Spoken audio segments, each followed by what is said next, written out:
Punk duo Bob Vylan have faced what, by any measure, might be the most hysterical backlash to a Glastonbury performance in British history. And that's really saying something. The issue? Well, among other things, the band called out the words "death, death, death" to the IDF, a chant that was picked up by the crowd and also broadcast live by the BBC. Pro-Zionist commentators and politicians have been quick to condemn those words as anti-Semitic. But today on Channel 4 News, Novara's Ash Sarkar cut straight through the pearl-clutching. She appeared with the director of the Free Speech Union, Toby Young, who made this argument. What he chanted and what he said, it was borderline, if not straightforwardly, anti-Semitic. And I think it's just generally true that expressions of anti-Semitism, certainly anti-Zionism, are not considered as egregious as other forms of racism. And I do think that had he said something about another ethnic group, let's not forget, Ash, that the majority of the population of Israel are in the IDF, including teenagers. So when you're chanting death, death to the IDF, you're essentially calling for the genocide of Jews living in Israel. So it's quite hard to defend it, I think, I mean, I don't think he should be prosecuted, to be clear, but nevertheless, I think it was pretty unsavoury. And had it been another ethnic group he was attacking, I think the BBC would have pulled the plug. This was Ash's response to that argument. I completely disagree with you, Toby, which is a shame because I find you normally to be a very, very rigorous thinker. The IDF is an organisation. It is an institution. It is an army which is currently carrying out absolutely egregious war crimes and massacres. So egregious that even Wes Streeting, who is, generally very supportive of Israel, said, "Get your house in order." And I think it's possible to object and to find distasteful what Bob Vylan or anyone else said. That's entirely your right, without changing substantively what was said. Not talking about an ethnic group, talking about an army, a military currently engaged in an absolutely brutal war. The second thing, and this is important for coming back to the points made by Bob Vylan and also by Kneecap, which is part of the reason why Bob Vylan and also Kneecap feel so strongly a sense of solidarity to Palestine, is that they relate it to their own experience of colonialism and racism. Obviously, Bob Vylan, this punk duo, both of them are black. Kneecap, they say we consider the north of Ireland to be an occupied territory. And they make the connections between the history of, say, the black and tans who were operating in Ireland, enacting horrific violence, and the same individuals were involved in, 1930s and 1940s, what was then the mandate of British Palestine. So all of these things, they have answers for. They have a set of politics around, and it's not about singling out Jews. They've put it in their own words about what it's about. And I think that there is something so pernicious and underhand about when someone's telling you what their politics are and saying, this is why I believe what I believe. Instead, you're saying, no, I can see into your heart, I can read your mind, and this is what I think is really going on, because it's completely unfalsifiable. What other military would we be having this conversation about? I'm being serious. What other military would Channel 4 invite people on? People condemning, as we'll see in a moment, this country's national broadcaster. What are that? You condemned the French Foreign Legion. That was bigoted against French people. If you said that, people would laugh at you. They'd say, what the hell are you talking about? This guy's a nut job. We said about Israel. If you want to say the IRGC, they're horrific. I'm half Iranian. Say what you like. I don't care. I literally don't care. I don't want you to be arguing to bomb Tehran. My family lived there. I don't want a civil war in Tehran. I don't want the West to create another Yugoslavia in West Asia. But if you want to say some hurty words about the Iranian military, go ahead. Go ahead. But with the RDF, it's different. And now we should point out that Toby Young was actually consistent in his position regarding that debate. He concluded that Bob Vylan shouldn't be prosecuted for their speech unless it could be shown that the IDF was a racial or ethnic group. Of course, it can't be. It's largely made up of Jewish Israelis, but not all members are Jewish, nor are all Jewish Israelis members. Plenty of them refuse to serve. But other free speech warriors have exercised less nuanced thinking, as supporting the idea that the band should be prosecuted and even applauding the US a country with constitutionally protected free speech rights, withdrawing the duo's visa. Reform leader Nigel Farage posted this online today. I heard you want your visa back, at Bobby Vylan. What next, Nigel? Will you be calling for them to be debanked? How ironic. Also on the hypocrite step is the Telegraph newspaper. It's published articles arguing that youngsters chanting for death shows how sick Britain now is. Danny Cohen saying the BBC's broadcast of Glastonbury hate chanting is nothing short of criminal. This isn't just for Ofcom anymore. It's time for the police. By the way, Cohen used to be the director of BBC Television. Now he wants his old employer investigated by the police. My old line manager, bang them up. Why? Because they broadcast somebody being critical of a foreign army. Perhaps, though, the Telegraph should have checked its own archives first. In 2015, they published this article with a headline calling for the death of the Labour Party, posted over a photo of then Labour leader Ed Miliband. The great irony is that in that piece, under that headline, the author clarifies that what he's calling for is for the Labour Party to be wound up. Well, just calm down, I don't want anybody to really die, which is exactly what Bob Vylan were calling for in respect to the IDF. Of course, this whole row has only served the IDF, helping to keep eyes off their genocide in Gaza. This was journalist Rachel Shabby, who is a British Jew, it should be said, on LBC. What disturbs me the most is the media bandwidth given to this subject. Just this weekend, we've had some of the deadliest bombardments on Gaza by Israel, carpet bombing Gaza. Schools where people are sheltering were bombed. A cafe where people were seeking shelter from the heat was bombed. On Friday, Haaretz, the Israeli newspaper, had a report where Israeli soldiers said, actually, yes, we are shooting to kill civilians who are starving and looking for aid and going to aid centers in Gaza, killing field. There's no enemy, no threat. We're just killing them. That's an Israeli soldier saying that. In a weekend where we've had these two things on top of a 20-month-long war described as genocide by genocide experts, it is absolutely shameful and a disgrace that the media is focusing on this and not having the headlines running day after day on the atrocities that are being committed in Gaza and the dystopian nightmare that Palestinians in Gaza are experiencing every day now for the past 20 months. Where for 20 solid months, day after day after day, we have been watching the most grotesque things it is possible to watch human beings experience in Gaza. The slaughter, the massacre, the war crimes, the largest cohort of child amputees created in Gaza. And people are watching governments and media, including our government, obfuscate, support, give financial and military support and diplomatic cover to Israel while it does this. Of course, people are losing their minds over it. And of course, I respect any artist who uses their platform to call attention to this grotesque atrocity that's happening in real time every day. Can you imagine, like I say, let's rewind this to the 1930s, right? Italian soldiers in Ethiopia killing civilians. Can you imagine if there was some sort of outcry by an artistic, a creator, musicians, let's say, could be anybody, right? And they say, we're gonna boycott pizzerias. We are at our wits' end with regards to ultranationalist political figures in Italy, and we think the Italian army are scumbags. Can you imagine people? That's bigotry against Italians. That's the play we're seeing right now with regards to the IDF from the Zionist lobby. Bob Vylan have been responding to the backlash generated by their performance at Glastonbury this weekend. And to say they're unrepentant would be putting it mildly. They posted this response on Instagram.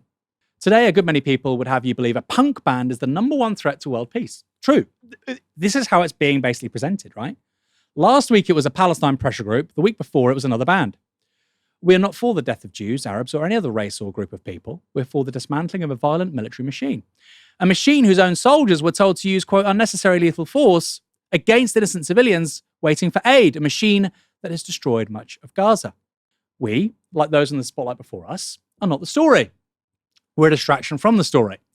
And whatever sanctions we receive will be a distraction. The government doesn't want us to ask why they remain silent in the face of this atrocity, to ask why they aren't doing more to stop the killing, to feed the starving. The more time they talk about Bob Vylan, the less time they spend answering for their criminal inaction. We're being targeted for speaking up. We're not the first. We will not be the last. And if you care for the sanctity of human life and freedom of speech, we urge you to speak up too. Free Palestine. It's no coincidence, is it? It's no coincidence that our stories today have been Missile Hits Cafe in Gaza, which is a hub for media workers and journalists inside Gaza to tell the world about a genocide. That's happened. A witness says that a child was killed, an old man lost his legs, family was killed. That's happened. And we're also talking about what somebody said at Glastonbury. And the media wants to focus on the second one, not the first one. It's not a coincidence, is it, Kieran? It's certainly not. And I said before that we're running out of, or I felt as though I was fearful that I was running out of vocabulary to describe the horror inside of Gaza. Not that anybody has language equal to that anyway. But there is much to say. I didn't mean that as a counsel of despair. Actually, it sharpens what I'm about to say, I think, and that there is so much for us to do outside of Gaza, impenetrable though the Israelis have made it. And it's amazing to me, and incredibly disturbing that, to echo what Rachel Shabby said, here we are 21 months into a genocide that has been live streamed in 4K into our homes and through our phones and so on. But it's only now, with the threat of proscription of Palestine Action and the attacks by the state on Bob Vylan and Kneecap and so on, that we at Novara Media, that I and colleagues have to start thinking seriously and carefully about the language we employ in future, lest we find ourselves arrested. It's astonishing to me that that is what incurs the wrath of the state in this country, to the extent that now we have to consider very carefully how we think about and report things. That's the first thing. I can't be bothered to insult anybody's intelligence, any Novara Media listener or viewer's intelligence, to explain why any claim that this, Toby Young's or otherwise, that this is synonymous, what Bob Vylan said is synonymous with anti-Semitism. I think it would be a waste of our time and energy. I just want to actually read something quickly. Quote, if the situation were reversed, we would be mobilizing, quite rightly mobilizing, the British Armed Forces as part of an international protection force. Whose words? A Tory MPs. A Tory MPs in Parliament 3 weeks ago speaking about the war crimes and genocide committed by the Israelis. Was he inciting violence on the IDF by raising the spectre of the need to deploy the British Armed Forces? Because when you deploy the armed forces, guess what? They fight and they kill. That's what they do. You can say protection or peacekeeping. In reality, they fight and they kill. So for Kit Malthouse, a Tory MP who has previously held cabinet positions, to be saying something like that, and of course, people critiqued it, and the usual suspects, the Jake Wallace-Simons of the world, said that people like him said that he was being anti-Semitic and so on. But the difference in treatment with Kit Malthouse and Bob Vylan is, I think, very, very instructive. Nobody picked it up in the same terms. Nobody seemed to care about it. And why? I think it's because Kit Malthouse was, first of all, he's white. Second of all, he's a Tory politician. Third of all, he was saying it in the Houses of Parliament. When Bob Vylan said that at Glastonbury, the thing that I think really, really scared the living shit out of Jake Wallace-Simons, all of the other paid-up, card-carrying propagandists for genocide, as their stooges in the political and media class, The thing that really shat them up and scared them was that 5,000 people chanted it back, right? The IDF is not a protected characteristic. The IDF is an army committing a genocide. It's not a person. It's not a group. It's an army, by the way, composed of the compost of paramilitaries that committed ethnic cleansing in 1948 and destroyed British soldiers and diplomats at the time. Then, the point I really want to make is, and it's kind of in reference, I guess it bounces off the point I made about 5, 10, 15,000 people chanting back what Bob Vylan said. This doesn't end well for the British state. This really does not end well for the British state. If they keep banning things like this country is going to become ungovernable. And I don't want it to become ungovernable necessarily. I think there are important things that governments can do to protect people in society. I don't want this country to become ungovernable. What I want is the British political class to stop its catastrophic support, catastrophic for itself in the long run, but obviously catastrophic first and foremost for Palestinians, stop its catastrophic support of Israeli genocide and war crimes. Instead, what it's doing is obviously it's doubling, it's tripling, it's quadrupling down. And it's doing that for a foreign government. For God's sake, it's doing all of this for a foreign state and a foreign government engaged in genocide. Do they honestly think, does Keir Starmer honestly think that if Britain were isolated on the world stage or in any kind of turmoil with its European neighbours or domestically, that Israel would send a single shekel or expend a drop of political capital to protect Keir Starmer, to protect Britain?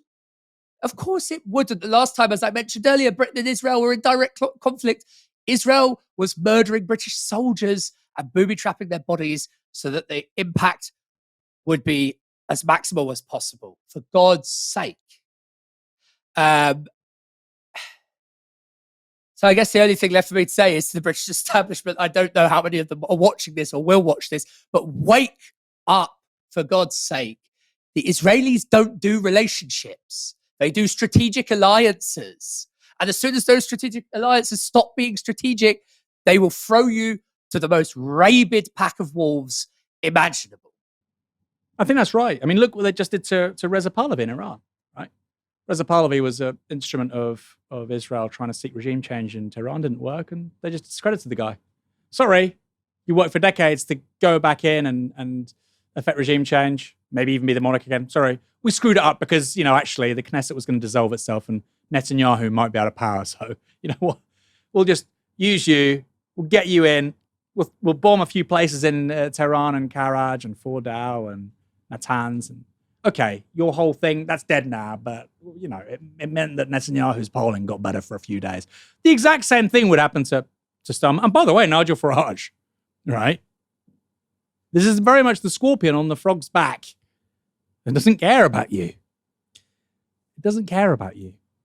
And by the way, just on that final point, Kieran, before we go, if Britain was doing what Israel is doing in Gaza, the British media would be more critical of Britain. Really? Can you imagine? Well, this looks pretty bad. You couldn't do it. You couldn't get away with it. But Israel's doing it, and we're getting non-stop news stories about an act at Glastonbury. You have to laugh almost. I mean, it's not funny because people are dying. It's life and death. But you either laugh or cry, right? Let's go to a super chat. Otacon with $4.99 in a super chat. Picasso painted Guernica. Was his painting a crime as well? Well, of course, that was anti-Spanish hate. That was anti-German hate. And hashtag stop German hate. Stop Franco hate. He's just a guy. He loves his country. He loves the church. He just believes in family values. Stop the hate.